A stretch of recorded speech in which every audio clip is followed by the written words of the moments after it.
Hello, my name is Michael Pelaez, and I'm here with, By Otley, Engineer Otley.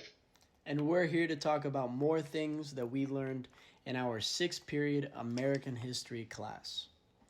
Today's topic is events that occurred during World War One.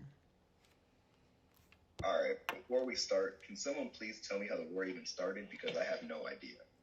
Alright, so basically, the war started after the assassination of Archduke Ferdinand. The assassination was done by a terrorist group called the Black Hand. But the reason why this was such a big deal was because he was heir to the throne and the next leader of that country. So after his assassination, Austria decided to wage war on Serbia, who they blamed for this attack.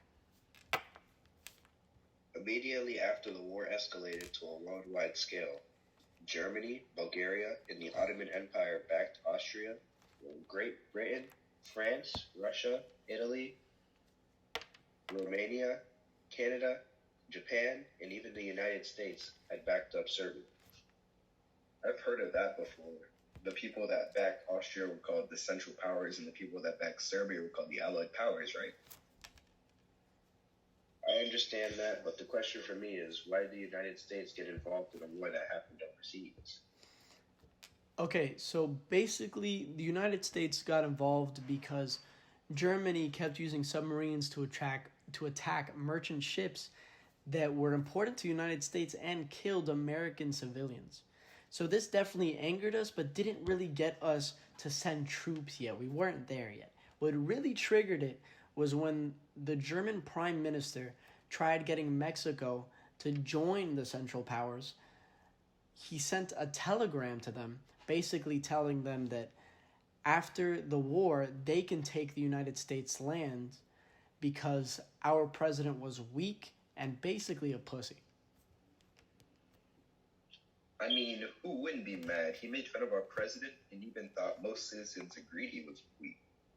It was still an insulting thing to hear from a prime minister from a whole other continent, though. I have another question. I think that the United States made a lot of money off the war, but like, how'd they even do that? I remember this. America supplied arms to all the allied nations, and we made boatloads of money during this time. That did lead to another problem, though. After the war was over, we wanted the money from Great Britain and France, but they couldn't pay us. They just used a bunch of their resources on this war. So they demanded a fortune from Germany so they could pay back their debts and actually recover from this war. But Germany didn't have the money either. They just lost the war. They didn't have anything. So France and Great Britain and all those other countries wanted to invade Germany and take it because they weren't willing to pay the money, because they just did not have it. So the United States fixed this financial crisis by lending money to Germany so they could pay back France and Britain and all those other countries so they could eventually pay us. They both ended up in our debt. But the thing that I'm curious about and I haven't been able to understand is how Germany was that powerful. I've never seen Germany as a powerful nation that could be at a center of a world war. How did they get that powerful?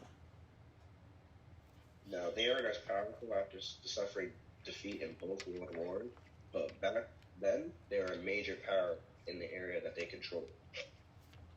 Yeah, I've heard of that. Germany was an enormous power in on both sides of the war. Their army was able to fend off against an overwhelming amount of pressure from all the Allied forces.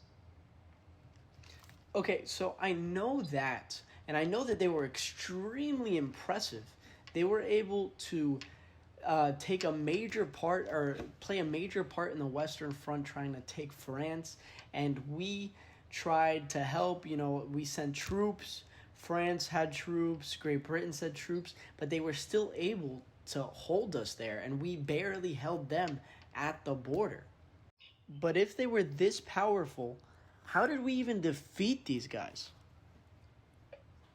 While the French, British, and American forces held off the expansion of the Germans at the French border, the Russians overtook the Eastern Front, allowing the Allied powers to gain the advantage.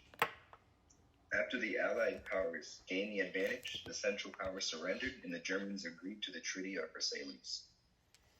Wow, I did not know that. I completely forgot about how he ended this war.